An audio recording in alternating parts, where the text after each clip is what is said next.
నష్టం ఉండదు, ఆదాయం తేడా ఉండదు. వరికి వచ్చే ఆదాయం దాదాపు నష్టే ఆదాయం కూడా మీకు వచ్చే అవకాశం ఉంటుంది.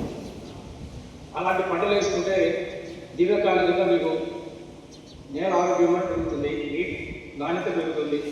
కాబట్టి రైతు సోదరులు బోరు బావుల కింద గతంలో వరి విస్తీర్ణం ఎంత వేసేదో అందులో సగానికి సగం తగ్గించుకొని మిగతా సగం వివిధ పంటలకు మళ్ళించండి. ఇది రెండవ సూచన. అగైన్ బోర్ బావుల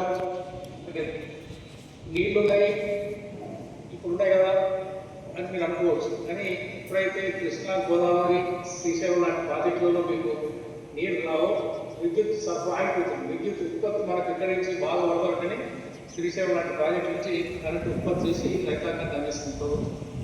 కరెంటు కూడా మీకు సరఫరా తగ్గే అవకాశం ఉంది. కాబట్టి బోర్బావులకి నేర్చుకుంటే ఇక భూగర్భ జలాలు ఉంటాయి, ఇక కరెంటు కోతలు కూడా ఎక్కువ ఉంటాయి. కాబట్టి మీకు నష్టపోయే అవకాశం ఉంటుంది. కాబట్టి నీరు తక్కువ అవసరం ఉంటే పోవాల్సిందిగా మనది. ఇక ఎక్కడెక్కడైతే మీకు ఇతర పంటలకు పోయే అవకాశం ఉంటుందో కాలువ కింద కావచ్చు, బోర్బావుల కింద కావచ్చు, ఇతర పంటల వైపు పోయి మీరు ఈ వ్యయాన్ని తగ్గించుకోండి. ఆదాయ పద్ధతిలో భాగంగా ఖర్చు తగ్గించుకోవడం కూడా ఒక భాగం.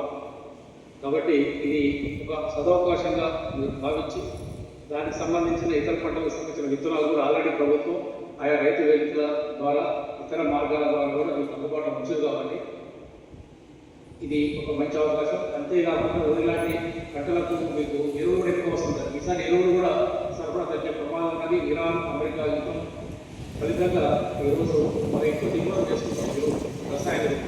బట్ కేంద్రం ఫైనల్ చేస్తే మనకు రైతాంగాన్ని పంపిణీ చేసే అవకాశం ఉంది. కాబట్టి ఇతర పంటలు వేయడంలో నీరు తక్కువ, ఎరువు అవసరం తక్కువ, ఆదాయం కూడా కొంచెం మార్పు ఉండదు.